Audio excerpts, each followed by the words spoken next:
Įprastai tylus Seimo salėje Nemuno aušros frakcijos narys Petras Dargis, kur kas aktyvesnis Facebook'e. Petras Dargis iš tiesų yra OG laido riteris. Labai tylus Seimo salėje, bet kai reikia postinti Facebook'e, tai jis tada numeris 1. Pasidalijo įrašu, kur krašto apsaugos ministrė kalba apie Aspergerio sindromą. Šalia prierašas – serganti autistė psichopatė. Yo, what the fuck, Petrai? Tai ne aš tada rašiau, kažkas rašė gal kitas. Bet jūs pasidalino. Galbūt pasidalinau, gal. Aš nežinau, aš spaudinėjau mygtukus. Žiūriu, Petras mano, kas 3 mėnesiai kokį nors posą iškrečia. Ką aš jam nieko neribosiu, Seimo narys laisvas, ką aš jam dabar turiu daryti. Prie senelės pastatysiu, barį duosiu jam. Dar kartą galėsiu duoti barį. Dar kartą jam pasakysiu, kad negerai padarei. Pagalbą pasiūlė konservatorių pirmininkas Laurynas Kasčiūnas. Ar Laurynas Kasčiūnas pasiūlė snukį Petrui? Taip gailėtina tiesiog ir viskas. Nežinau, ar kaip čia, per rankas duoti. Tai manau, kad Dovilės vyras gali ateiti jam paaiškinti truputėlį. Realiai!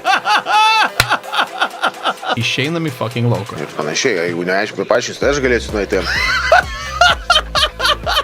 Yra vienas labai paprastas būdas šitą išspręsti. Dovilės vyras gali šitą išspręsti. Jeigu jis nespręs tos problemos, aš galiu žiūrėti išspręsti šitą problemą. Ir šita paralelė, kad rodo šitą betą, kaksoj fuck loserį. Aš nieko negaliu padaryti. Ką aš jam pasakysiu? Ir tada mes turim tiesiog fucking alfa, kuris sako, galim Petrai fucking išeiti į lauką. Jie yra opozicijoje, Šakalienė yra kitoj partijoje ir jin dar perėmė jo poziciją tiesiogiai. Ir jis vis tiek duotų Petrui snukį už tokį dalyką. What a man! Tiesiog fucking einam į lauką, seni. I don't have time for this shit. Aš turiu apginti fucking Lietuvą.